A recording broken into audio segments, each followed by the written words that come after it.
호세아서 2장, 제가 가진 성경 구약 1257면에 있습니다. 호세아서 2장 10절부터 23절까지 조금 길지만 우리 함께 교독하면서 말씀 보도록 하겠습니다. 10절 제가 먼저 읽겠습니다. 이제 내가 그 수치를 그 사랑하는 자의 눈앞에 드러내리니 그를 내 손에서 건져낼 사람이 없으리라.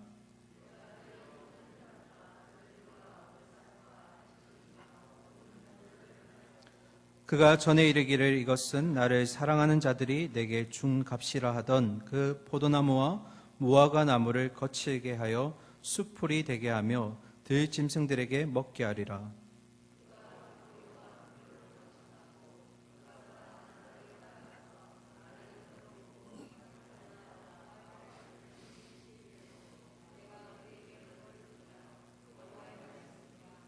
그러므로 보라, 내가 그를 타일러 거친 들로 데리고 가서 말로 위로하고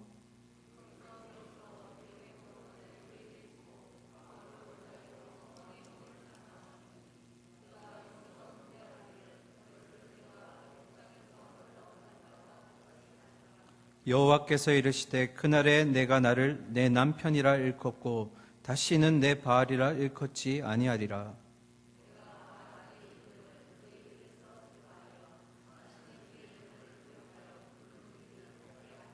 그날에는 내가 그들을 위하여 들짐승과 공중의 새와 땅의 곤충과 더불어 언약을 맺으며 또 이 땅에서 활과 칼을 꺾어 전쟁을 없이 하고 그들로 평안히 눕게 하리라.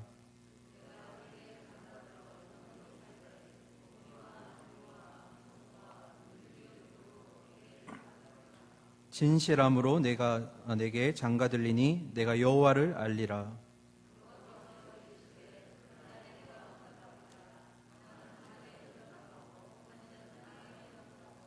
땅은 곡식과 포도주와 기름에 응답하고 또 이것들은 이스라엘에 응답하리라. 내가 나를 위하여 그를 이 땅에 심고 긍휼히 여김을 받지 못하였던 자를 긍휼히 여기며 내 백성 아니었던 자에게 향하여 이르기를 너는 내 백성이라 하리니 그들은 이르기를 주는 내 하나님이시라 하리라 하시니라. 아멘. 할렐루야. 네, 하루 주님과 잘 동행하셨습니까? 네, 예배 오셔서 짐을 다 내려놓고 가시기를 바랍니다. 주님이 힘을 얻어 가시기를 소망합니다. 호세아서 2장에서 말씀 계속 나누도록 하겠습니다. 사람들이 가장 참기 힘들어하는 것 중에 하나가 바로 수치심이라고 합니다. 관련해서 재미있는 얘기가 있어서 하나 좀 전해드릴까 합니다. 1941년도에 태평양 위에서 미군과 일본군이 전쟁을 벌이게 됩니다. 우리가 잘 아는 태평양 전쟁입니다. 그런데 미군이 일본과 전투를 하면서 도대체가 일본군의 이 사람들을 이해할 수가 없는 겁니다. 무슨 의미냐면 20세기에 접어들어 과학시대가 되었는데 여전히 천황을 신격화하고 믿으면서도 그러면 포로가 되는 것을 굉장히 수치스럽게 여겨서 포로가 되지 않기 위해서 할복까지 하는 그들의 모습이 있다면 반대로 여차여차해서 결국 포로가 되고 나면 언제 그랬냐는 듯이 더없이 포로로서는 공손하고 또는 협조적으로 나오는 것입니다. 이렇게 이중적인 모습에 미군들이 당체 이해가 안 돼서 당시의 문화 인류학자였던 베네딕트라는 사람에게 이 일본 사람에 대해서 좀 연구를 해달라고 부탁을 합니다. 그리고 그가 2년 동안 연구한 끝에 발간한 연구서 책이 있습니다. 책 한번 띄워주실까요? 이 책인데요. 바로 국화와 꽃이라는 책입니다. 아마 보신 분들도 계실 텐데요. 국화는 평화를 상징합니다. 그런데 칼은 전쟁을 상징합니다. 그러니까 일본 사람들은 평화를 지향하면서 동시에 칼을 숭배한다라는 그런 이중성을 가지고 있는 자들이라는 것이 바로 이 베네딕트가 연구한 결과입니다. 그만큼 일본 사람들에게 있어서 이 문화에서 가장 대표적인 단어라고 할 수 있는 게 바로 수치심입니다. 이 수치심도 문화가 좀 다릅니다. 서양 사람들 같은 경우는 언제 수치심을 느끼냐면 내가 나 자신에게 양심에 꺼리는 행동을 했거나 나에게 어떤 죄의식이 생겼을 때 수치를 느낀다고 합니다. 그런데 반대로 일본 사람들은 남에게 폐를 끼쳤을 때 그때 굉장한 수치를 느낀다고 합니다. 그러니까 일본 사람들에게 수치의 문화라는 것은 자기의 이름의 명예와도 같이 여깁니다. 그러면 한국 사람은 언제 수치를 느낄까요? 한국 사람들은 나쁜 짓을 했다가 들켰을 때 수치를 느낀다고 합니다. 좀 기분 나쁘죠? 어쨌든 오늘 이 본문 가운데 여전히 완악하고 본 남편인 하나님에게 돌아오지 않는 이 이스라엘 백성들에게 결국 하나님이 아주 강한 방법으로 그들을 돌이키시기로 마음을 먹으셨습니다. 우리 10절의 말씀 함께 읽으면서 본문을 보도록 하겠습니다.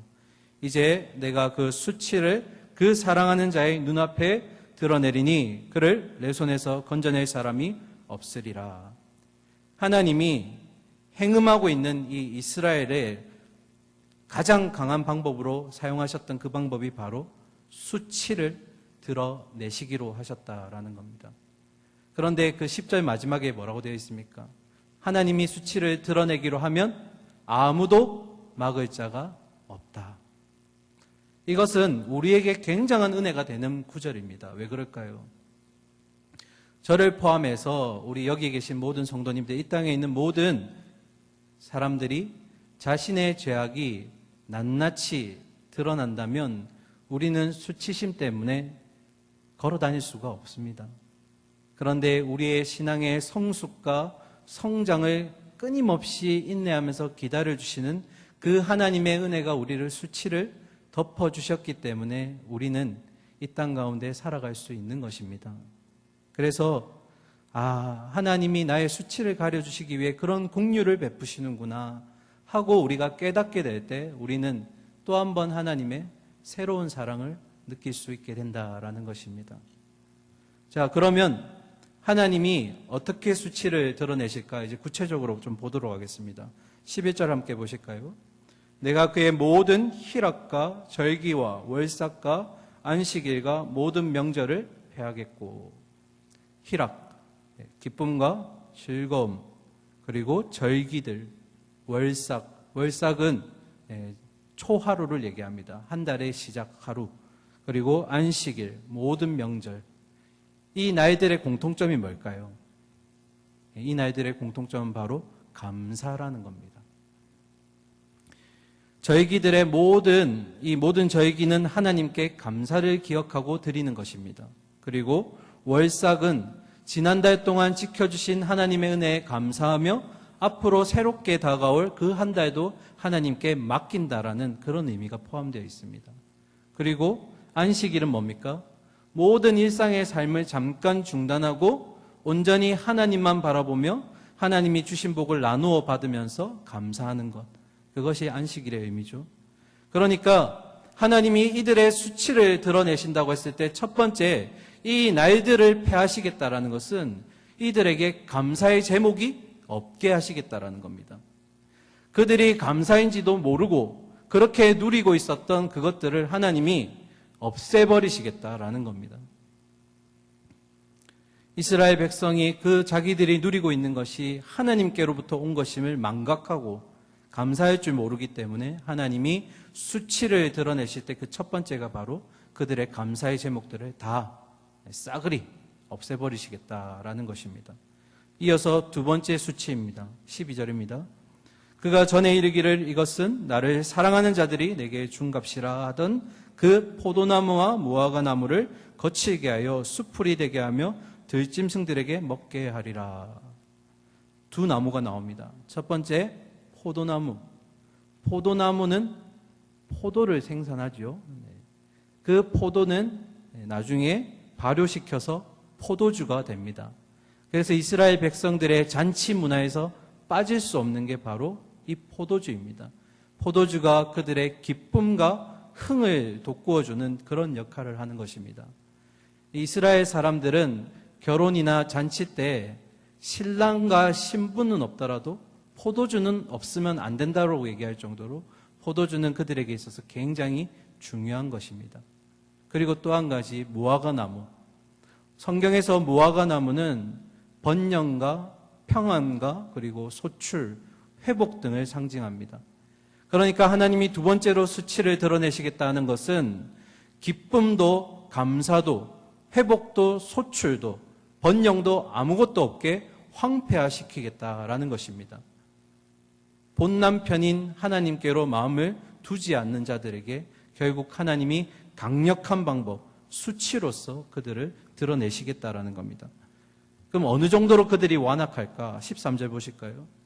그가 기고리와 폐물로 장식하고 그가 사랑하는 자를 따라가서 나를 잊어버리고 향을 살라 바알들을 섬긴 시일대로 내가 그에게 벌을 주리라 여호와의 말씀이니라. 연애하실 때 사랑하는 사람들에게 잘 보이려고 뭐합니까? 화장도 예쁘게 하고 또 장신구도 많이 착용하고. 지금 누가 그렇게 한다는 겁니까? 이스라엘 백성들이 하나님이 아닌 본 남편인 아닌 우리는 그 사람 정부라 부르죠. 정부에게 가서 그렇게 잘 보이고 예쁘게 치장한 모습을 보인다. 그리고 또 한 가지 제사를 드리되 하나님께 드리는 것이 아니라 바알에게 가서 드리며 심지어 분향을 아름다운 향기를 하나님이 아닌 정부에게 바알에게 분향하더라. 본 남편이 아닌 그런 정부에게 깊이 외도하고 음행하는 그들의 모습이 바로 이런 모습입니다. 그런데 하나님이 굉장히 무서운 말씀을 하셨습니다. 13절 마지막에 보실까요? 바알들을 섬긴 시일대로 내가 그에게 뭘 준다고요? 벌을 준다. 시일대로. 그러니까 이 말은 하나님이 우리의 죄와 불순종의 세월들을 하나하나 세고 계신다라는 의미입니다. 성경에 또 다른 예가 있습니다. 하나님의 이런 무서운 모습이 또 한 번 등장합니다. 민수기 14장 34절입니다. 화면 보면서 우리 같이 읽을까요?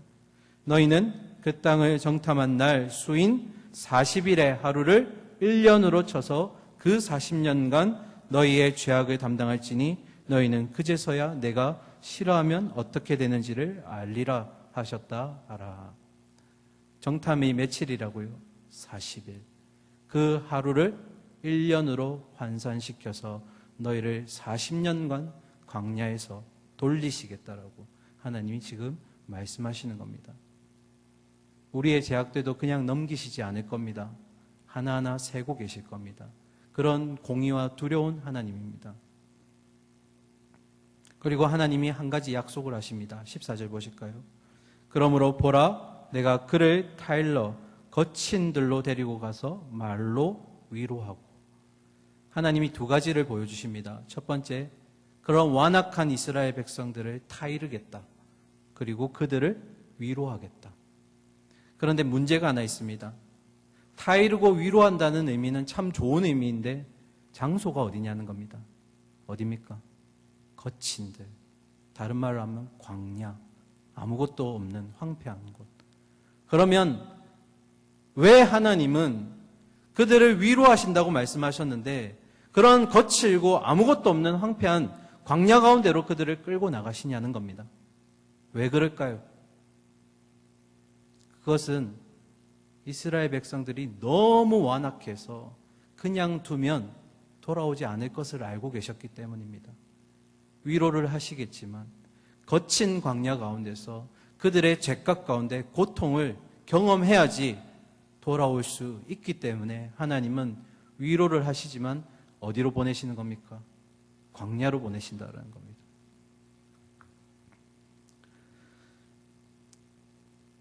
고통의 시간을 보내지 않으면 이 백성들이 돌아올 것 같지 않으니까 하나님은 그 길이 고생길인 것을 알면서도 그들을 거친 광야로 데리고 가셨습니다.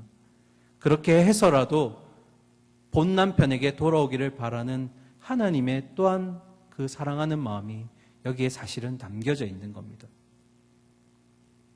그러면 하나님이 위로하셨다고 했는데 어떻게 위로하셨을까요? 15절 보실까요? 거기서 비로소 그의 포도원을 그에게 주고 아골골짜기로 소망의 문을 삼아주리니 그가 거기서 응대하기를 어렸을 때와 애굽 땅에서 올라오던 날과 같이 하리라. 아멘. 자, 첫 번째 함께 따라해 보실까요? 그의 포도원을 그에게 주고. 아까 포도가 어떤 의미라 했습니까? 기쁨과 흥, 그리고 또 하나 소산. 그러니까 그들에게 잃어버렸던 기쁨을 그냥 포도나무 수준이 아니라 포도원으로 갚아주시겠다라는 겁니다. 그리고 두 번째 따라해 보실까요?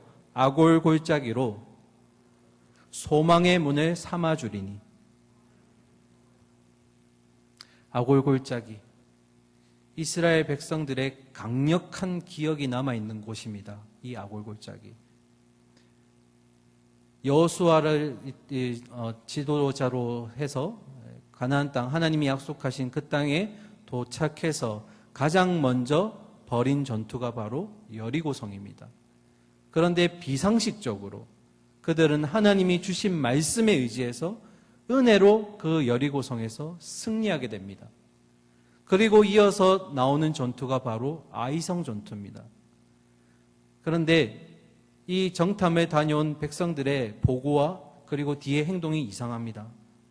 여리고성에서는 분명히 하나님 말씀에 의지했었는데, 그런데 모든 병력이 다 나가지 않습니다. 그리고 그 정도만 하면 충분할 것이라 얘기합니다.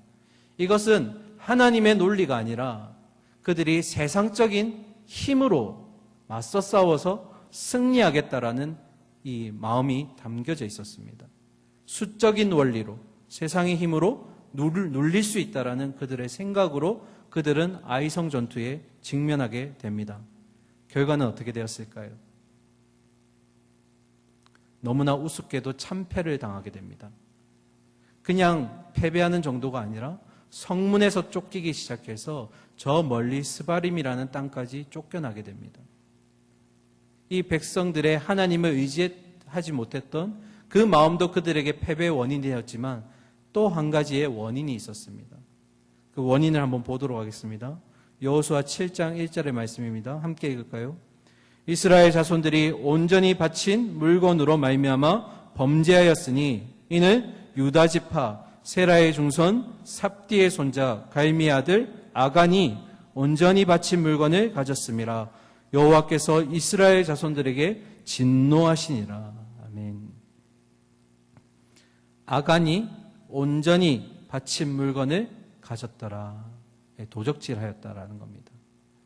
자, 그런데 이것을 그냥 단순히 윤리적으로 또는 도덕적으로 도둑질한 것으로 해석하시면 안 됩니다. 하나님은 이방 땅을 진멸하실 때 모든 것을 싸그리 없애버리라고 이른바 헤렘의 법칙이라는 적용을 하셨습니다. 그런데 아간이 그 전쟁 후에 이것을 취했다라는 것은 결국 하나님의 영적인 명령을, 그 원리를 무시했다라는 겁니다. 그런데 아까 여호수아 7장 1절 한 번만 띄워주실까요? 네, 7장 1절을 한번 앞에 거. 네. 보시면 아간을 그냥 소개하지 않습니다. 족보를 쭉 나열합니다. 누구 지파라고요? 유다 지파. 그리고 세라의 중선. 이 세라의 뜻은 솟아오르는 태양, 빛남이라는 뜻이 있습니다. 그리고 누구의 손자라고요? 삽디의 손자. 이 삽디라는 뜻은 기쁨의 선물이라는 뜻입니다. 그리고 마지막 갈미의 아들. 갈미라는 뜻은 풍성한 열매라는 뜻입니다. 그런데요, 그 주인공이자 마지막 계보를 잇는 아간의 이름은 바로 고통의 사람, 괴롭게 하는 사람이라는 뜻입니다. 누구를 괴롭게 하는 걸까요? 여호수아 7장 25절에 여호수아가 그 대답을 합니다. 여호수아가 이르되 내가 어찌하여 우리를 괴롭게 하였느냐? 여호와께서 오늘 너를 괴롭게 하시리라 하니 온 이스라엘이 그를 돌로 치고 물건들도 돌로 치고 불사르고 그 위에 돌 무더기를 크게 쌓았더니 오늘까지 있더라. 여호와께서 그의 맹렬한 진노를 그치시니 그러므로 그곳 이름을 오늘까지 뭐라고요? 아골골짜기라 하더라. 이 이스라엘 백성들 가운데 강렬한 기억은, 이 아골골짜기에 대한 기억은 뭘로 남는 겁니까? 저주의 장소, 심판의 장소, 멸망의 장소로 기억되는 겁니다. 이 아간 때문에. 그런데 본문으로 돌아와서 호세아서에서 하나님은 이 아골골짜기가 어떻게 될 것이라 말씀하셨습니까? 너희가 정부를 버리고 본 남편인 나에게로 돌아오고 나에게서 위로받기를 원하기로 마음먹는다면 그것이 설령 심판의 자리고 멸망의 자리라고 불릴지라도 나는 그것을 소망의 문으로 바꿔주겠다. 이게 하나님의 위로의 말이라는 겁니다.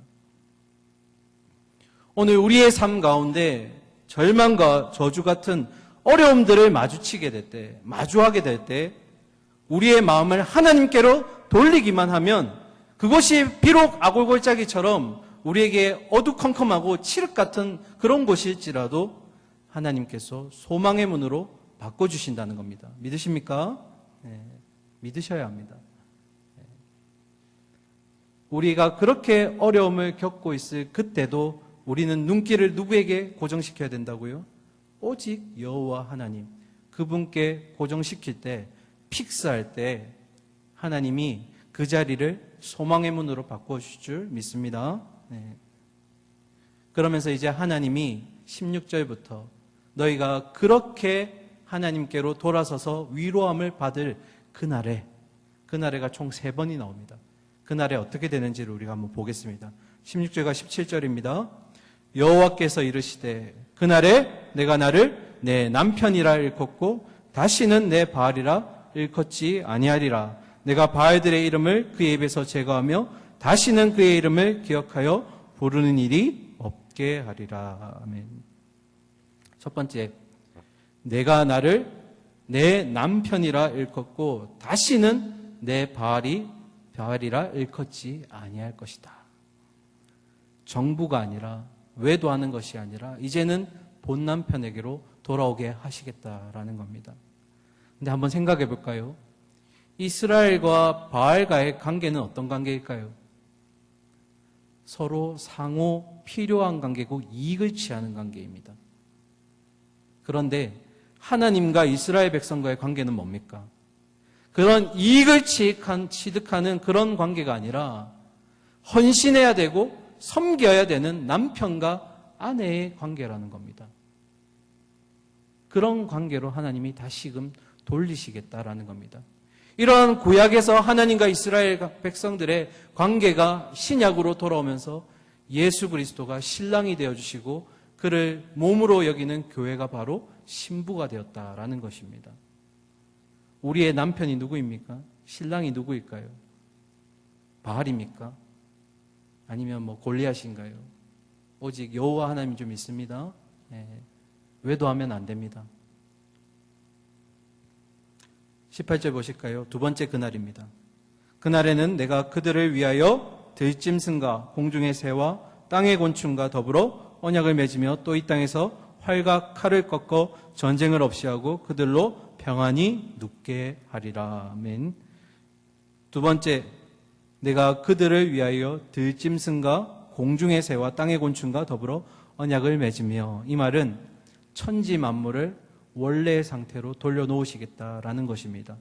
그리고 이어서 이 땅에서 활과 칼을 꺾어 전쟁을 없이 하고 더 이상 피해 고통과 재난과 이런 어려움들이 없게 하시겠다라는 겁니다. 그리고 네 번째, 그들로 평안히 눕게 하리라. 오직 하나님만이, 본 남편만이 참된 평안을 주시는 줄 믿습니다. 네. 이어서 19절과 20절 보실까요? 내가 내게 장가들어 영원히 살되 공의와 정의와 은총과 긍휼이 여김으로 내게 장가들며 진실함으로 내게 장가들리니 내가 여호와를 알리라. 아멘. 결혼식에 들어가면 예전에는 흔히 18번이라고 하죠. 주례하시는 분이 이런 얘기 하시죠. 신랑은 신부로 하여금 검은 머리가 뭐 될 때까지요? 팥뿌리가 될 때까지 사랑하시겠습니까? 거기서 아니오라고 할 사람은 아무도 없습니다. 그죠? 지금 와서 아니오라고 할 걸 그렇게 후회하지 마시고. 그런데 지금 이 19절에 뭐라고 되어 있습니까? 너가 나에게, 하나님이 이스라엘 백성에게 장가들어서 영원히 살되. 무슨 말입니까? 신부인 너에게 내가, 하나님이 연합으로 하여서 너의 영원히 끝까지 검은 머리가 팥뿌리가 될 때까지 그렇게 너를 섬기고 헌신하겠다. 하나님이 신부에게 하는 신실한 약속인 겁니다. 그런데 뒷문장을 자세히 보실까요? 정의와 공의와 은총과 긍휼 여김. 만약에 신랑이신 하나님이 공의와 정의만 행하시는 분이었다면 우리는 그 누구도 신부가 될 수가 없습니다. 왜 그럴까요? 우리 안에 죄악만 가득하고 우리 스스로 의롭다고 여겨질 수가 없기 때문에 신부가 될 수 없는 겁니다. 빛이신 하나님께 가까이 갈 수가 없는 존재들입니다. 그런데 하나님이 공의와 정의의 하나님만이 아니시고 뒤에 뭐라고요? 은총과 긍휼을 베푸시는 하나님. 그 하나님의 속성이 있기 때문에, 그런 하나님의 은혜가 있기 때문에 우리가 신부로 또 아내로서 부름을 받을 수 있게 되었다라는 것입니다. 이것이 얼마나 큰 하나님의 은혜입니까? 아무것도 내세울 수 없는, 내세울 게 없는 조건들이 없는 우리들인데 하나님이 그냥 내가 영원히 너희를 섬기겠다. 남편으로서 외도하지 않겠다. 이 약속은 정말 우리에게 너무나 기쁘고 감사한 약속입니다. 그리고 마지막 세 번째, 하나님이 그날에 이제 약속하십니다. 21절과 22절 보실까요? 여호와께서 이르시되 그날에 내가 응답하리라. 나는 하늘에 응답하고 하늘은 땅에 응답하고 땅은 곡식과 포도주와 기름에 응답하고 또 이것들은 이스라엘에 응답하리라. 아멘. 모든 자연의 질서가 원래대로 돌아가도록 만드시겠다라는 겁니다. 그리고 이스라엘 백성들이 이제는 씨를 뿌리면 열매를 맺고 소출을 경험하게 되고 결실을 맺게 될 것이라는 겁니다. 지난번에 제가 이스라엘에 대해서 한번 소개해드린 적이 있습니다. 이스라엘에서 가장 비옥하고 물줄기가 잘 흐르는 지대, 기름진 지대가 바로 이스라엘. 그런데 이스라엘 백성들은 그곳을 차지하지 못했습니다. 그런데 그 기름진 땅이라고 할지라도 하나님이 소출을 허락하지 않으시면 그곳은 심판과 그리고 싸움과 전투의 자리로 바뀌게 된다는 것입니다. 그런데 하나님이 이제 어떻게 하신다고요? 이스라엘을 이스라엘답게 다시금 만드시겠다는 겁니다. 이스라엘 뜻이 뭐라고요? 하나님이 심으셨다. 너희가 이제까지는 그런 심판과 어려움 가운데 그 이스라엘을 정확한 의미를 받아내지 못했지만 이제는 하나님이 그 가운데 너희가 고통한 뒤에 하나님이 새로운 소망을 그곳에 심으시겠다라는 것입니다. 하나님은 그의 자녀들을 징계하시거나 어렵게 하실 때 그것으로 끝내지 않으십니다. 다시금 소망을 주십니다. 회복할 수 있도록. 오늘의 가장 백미이자 제일 중요한 구절 23절 같이 읽도록 하겠습니다. 내가 나를 위하여 그를 이 땅에 심고 긍휼히 여김을 받지 못하였던 자를 긍휼히 여기며 내 백성 아니었던 자에게 향하여 이르기를 너는 내 백성이라리니 그들은 이르기를 주는 내 하나님이시라 하리라 하시니라. 아멘. 하나님이 공의와 그리고 정의로 이스라엘 백성들을 심판하시고 또 이어서 자비와 긍휼로 이스라엘 백성들을 회복시키시는 이유가 23절 첫머리에 있습니다. 뭐라고요? 내가 나를 위하여. 무슨 의미일까요? 하나님이 신부가 그렇게 외면당하고 죽어가는 모습을 견디지 못하신다라는 겁니다. 하나님이 하나님 때문에 이들을 회복시켜야 된다라는 것입니다. 하나님이 외도하는 이들의 모습을 견딜 수가 없다라는 것이죠. 두 마음을 품는 자들, 하나님을 온전히 의지하지 못하고 다른 신과 놀아나고 외도하는 자들, 영적으로 간통하고 돌아다니며 딴짓을 하고 다른 곳에 눈 맞추는 것을 하나님은 견디지 못하십니다. 그래서 성경에서 하나님은 질투하시는 하나님이라고 말씀하셨습니다. 결국 날 향하신 어떻게든 돌아오기를 바라시는 그 하나님의 이타적인 사랑, 고통 중의 사랑, 헌신의 사랑이 바로 이 호세아서의 주제이자 우리가 깨달아야 될 하나님의 사랑이라는 것입니다. 너희가 아무리 외도하고 나를 버리고 나를 아프게 해도 나는 너희를 끝까지 영원히 헌신하고 섬기겠다. 우리가 뛰어넘으면서 한 구절, 지나친 구절이 있는데요. 마지막 이 구절을 살펴보고 말씀을 마치도록 하겠습니다. 15절에 보시면 마지막에 이렇게 기록되어 있습니다. 애굽 땅에서 올라오던 날과 같이 하리라. 애굽에서 노예로 수치의 인생을 보내야만 했던 이 이스라엘 백성들이 어린 양의 피로 인해서 그 수치가 가리워졌고 그들은 구원받을 수 있었습니다. 죄로 인해 수치의 삶을 살고 그냥 그렇게 인생이 끝이 나야 될 우리의 인생 가운데 그 어린 양이신 예수 그리스도가 십자가에서 우리의 모든 수치를 대신하시고 우리에게 구원을 주신 줄 믿습니다. 하나님이 이스라엘 백성들로 하여금 광야로 몰고 가셨던 그 이유는 바로 이러한 수치를 통해서라도 이 이스라엘 백성들이 다른 곳에 한눈 팔지 않도록 하나님이 그렇게 하기 위해서였다라는 것입니다.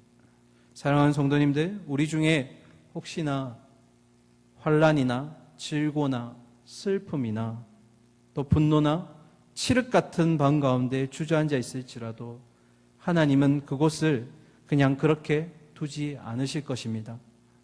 절망과 저주와 슬픔으로 우리의 인생을 종결짓지 않으실 겁니다.